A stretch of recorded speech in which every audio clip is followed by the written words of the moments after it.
मौसम से जुड़ी जानकारी और लाइव मौसम खबरों के लिए हमारे YouTube चैनल को सब्सक्राइब करें और बेल आइकॉन दबाकर हर अपडेट पर रखें नजर। नमस्ते मित्रों, आपका बहुत बहुत स्वागत है स्काई मैट वेदर में। मेरा नाम महेश पलावत है। तो जैसे मैंने पिछले वीडियो में बताया था कि लो प्रेशर एरिया बनने वाला है बंगाल की खाड़ी में, तो उसके बारे में बात करेंगे, डिस्कस करेंगे। पहले हम देखते हैं बाकी वेदर सिस्टम क्या है। तो वेस्टर्न डिस्टर्बेंस में थोड़ा सा गैप आया था।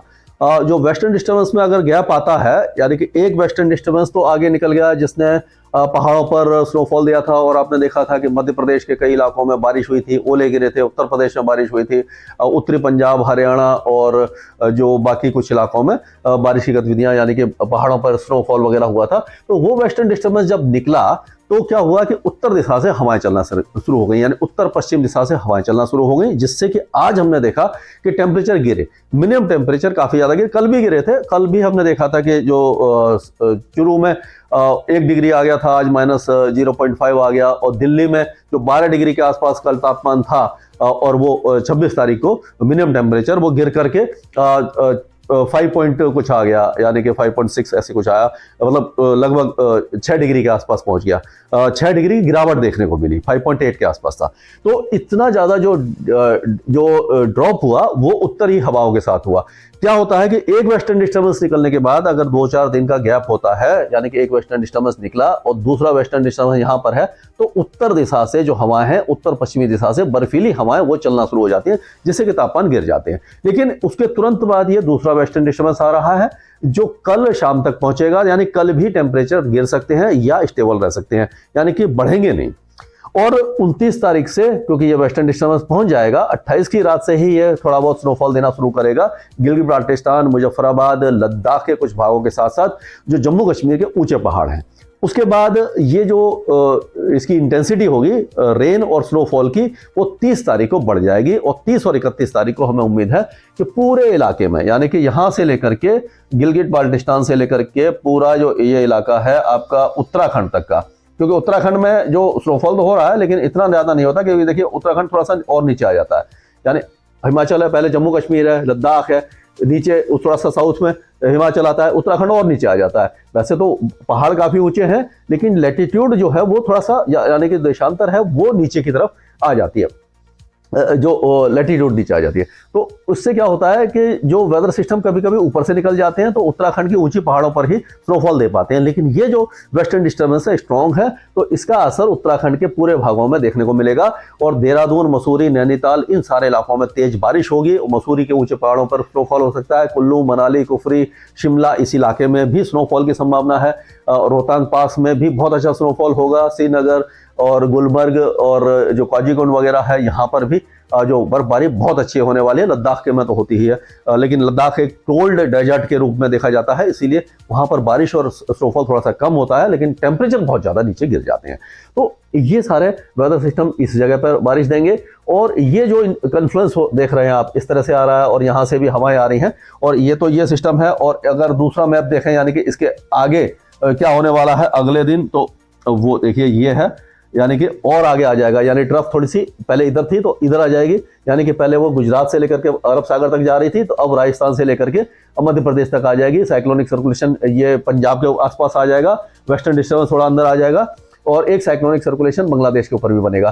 तो हवाएं यहां से देखिए आप इस तरह से घूम करके अरब सागर से यहां पर आएंगी, तो उत्तर प्रदेश तक भी आएंगे और राजस्थान तक भी आएंगे, और यहां से अरब सागर से भी ये मध्य प्रदेश, उत्तर प्रदेश और राजस्थान तक आएंगी। ये 29 तारीख को होगा। 28 तारीख की अगर हम बात करते हैं, तो 28 तारीख को पंजाब, हरियाणा, दिल्ली और उत्तर प्रदेश के ज्यादातर इलाके शुष्क रहेंगे। आज 27 तारीख को भी वेदर एक्टिविटी नहीं होगी, 28 तारीख को शुष्क रहेंगे। लेकिन 28 तारीख को ये जो कॉन्फ्लुएंस है, जो पहले मैप में देखा था, जो इसके ऊपर आ रही है, ये राजस्थान के ऊपर आ रही है, तो इसमें बारिश होगी राजस्थान के पूर्वी जिलों में।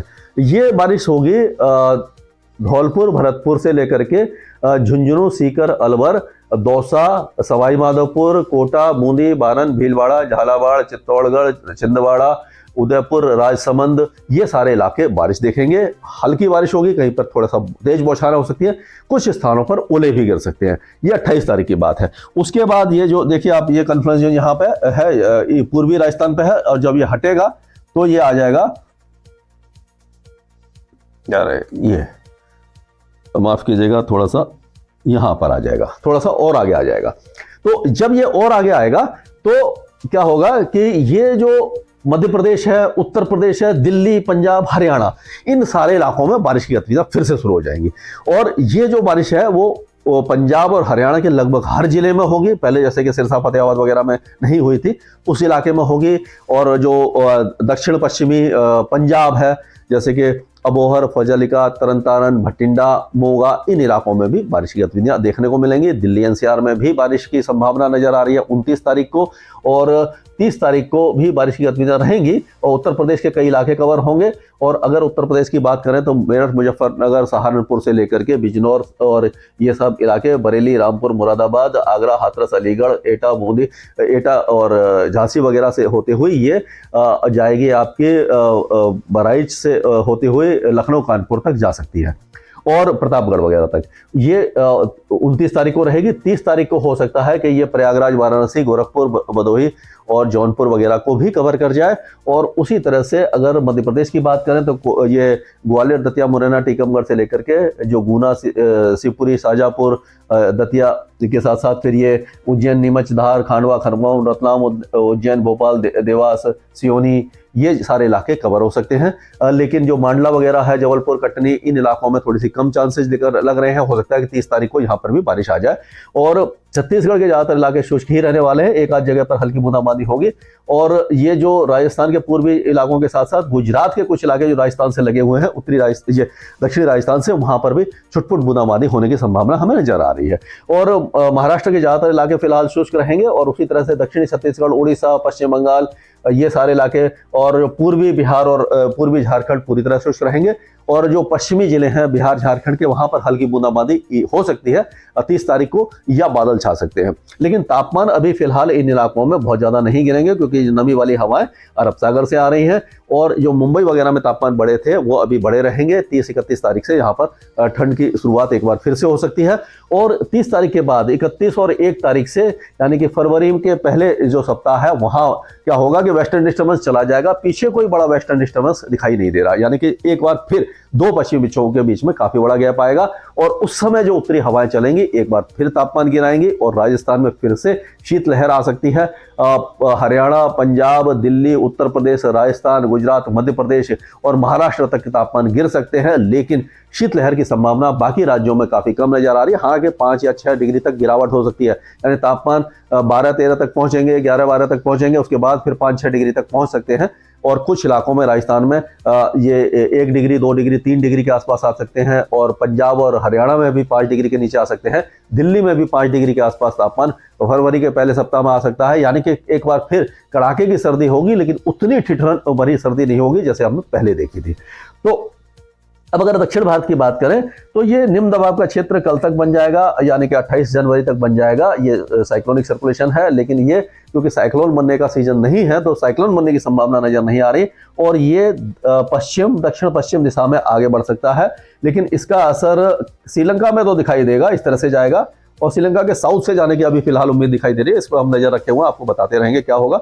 लेकिन जो 30 तारीख के आसपास, 29, 30 तारीख और 31 तारीख के आसपास जो तमिलनाडु के कई इलाके हैं, यहाँ पर बारिश हो सकती है। दक्षिण तटीय जो आंध्र प्रदेश है, नेल्लोर, तिरुपति, इन इलाकों में भी बारिश की संभावना नजर है। लेकिन मूसलाधार बारिश नहीं होगी, लाइट रेन होगी, 1-2 मॉडरेट स्पेल होगा। काफी दिनों के बाद फिर से बारिश की संभावना इस इलाके में, यानी कि कई दिनों से तो शुष्क था, पिछले 2-4 दिनों से कुछ बारिश हुई थी, 1-2 दिनों से थोड़ा सा शुष्क हो गया मौसम। अब दोबारा फिर ये बारिश यहाँ पर शुरू हो जाएगी। ये अंडमान और निकोबार द्वीप समूह के दक्षिणी द्वीपों में अच्छी बारिश की संभावना है। लेकिन लक्षद्वीप और केरल के दक्षिणी इलाकों में, लक्षद्वीप में बारिश नहीं होगी लेकिन केरल के दक्षिणी इलाकों में बारिश होगी।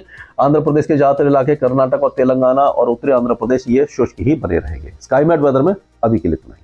मौसम से जुड़ी जानकारी और लाइव मौसम खबरों के लिए हमारे YouTube चैनल को सब्सक्राइब करें और बेल आइकॉन दबाकर हर अपडेट पर रखें नजर।